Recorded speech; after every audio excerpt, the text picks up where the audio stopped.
राहता पोलीस स्टेशनला 20 मेला एक पोक्सो दाखल झाला। त्यानंतर 2 दिवसापूर्वी सर्वे नंबर 340 या ठिकाणी दुसरा पोक्सो दाखल झाला। या दुसऱ्या प्रकरणामधील अल्पवयीन मुलीवरती अत्याचार केल्याचा FIR राहता पोलीस स्टेशनला नोंदवण्यात आला होता।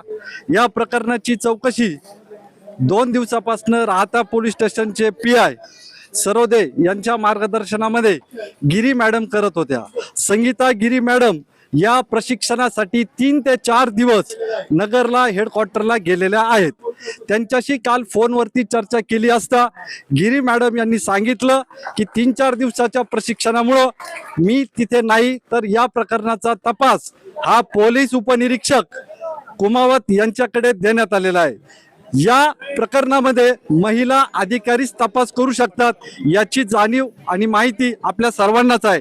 परंतु आज सकाळी या ठिकाणी 340 सर्वे नंबर सामाजिक कार्यकर्ते आणि राजकीय नेते यांच्या नेतृत्वामध्ये एक मोर्चा राहता पोलीस स्टेशन या ठिकाणी आला आणि या पोलीस स्टेशन समोरच संबंधितांनी गंभीर आरोप केले। पीडित मुलीला या प्रकरणी वेगवेगळे नको ते प्रश्न विचारण्यात आल्याचा आरोप कुमावत यांच्यावर करण्यात आलेला आहे। कुमावत यांची राहता पोलीस स्टेशनला ही पहिलीच नेमणूक आहे आणि या नेमणुकी दरम्यानच त्यांच्यावरती हा ठपका ठेवण्यात आलेला आहे। वस्तुस्थिती अशी आहे की या पोक्सोच्या प्रकरणामध्ये बाल लैंगिक गुन्ह्यांमधील ज्या लहान मुली सापडतात किंवा त्यांच्यावरती अन्याय अत्याचार करण्यात येतात त्याचा तपास हा ज्यांना अनुभव आहे अशा अधिकाऱ्यांना दिला जावा अशा गाईडलाईन्स आहेत। परंतु या ठिकाणी कुमावत यांनी नको ते प्रश्न विचारले आणि त्यामुळे जमाव आक्रमक झाला आणि तुम्ही माझ्या पाठीमागे बघत आहात या जमावाने राहता पोलीस स्टेशन मध्ये येथील अधिकाऱ्यांशी तपास अधिकाऱ्यांशी देखील चर्चा केलेली आहे। या इतक्या गंभीर प्रकरणामध्ये राहत्यामध्ये 2-2 पोक्सोचे गुन्हे दाखल होत असताना देखील शिर्डीचे DYSP अमोल भारती हे राहता पोलीस स्टेशनला अद्याप भेट देत नाहीयेत।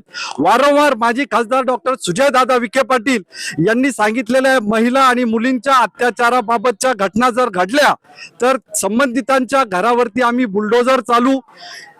या लोकांना जास्तीत जास्त कडक आणि कठोर शिक्षा व्हावी म्हणून राहता आणि शिर्डीमधील महिला आणि मुलींच्या सुरक्षिततेबाबत माजी खासदार डॉक्टर सुजयदादा विखे पाटील यांनी जनतेला आश्वस्त केलेलं होतं।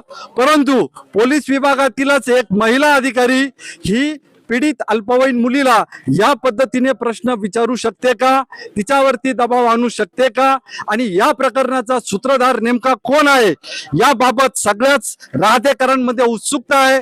दरम्यान काही सामाजिक कार्यकर्ते हे पोलीस अधीक्षक कार्यालय म्हणजेच SP ऑफिसला देखील जाण्याच्या प्रयत्नात आहेत। बघूयात आता पोलीस उपनिरीक्षक ज्या प्रशिक्षणार्थी आहेत कुमावत यांच्यावरती वरिष्ठ अधिकारी कोणत्या प्रकारची कारवाई करतात आणि पीडित मुलीला न्याय मिळेल का किंवा हे देखील प्रकरण अशाच पद्धतीने फाईल करा, FIR करा, तपास करा आणि डब्यात घाला।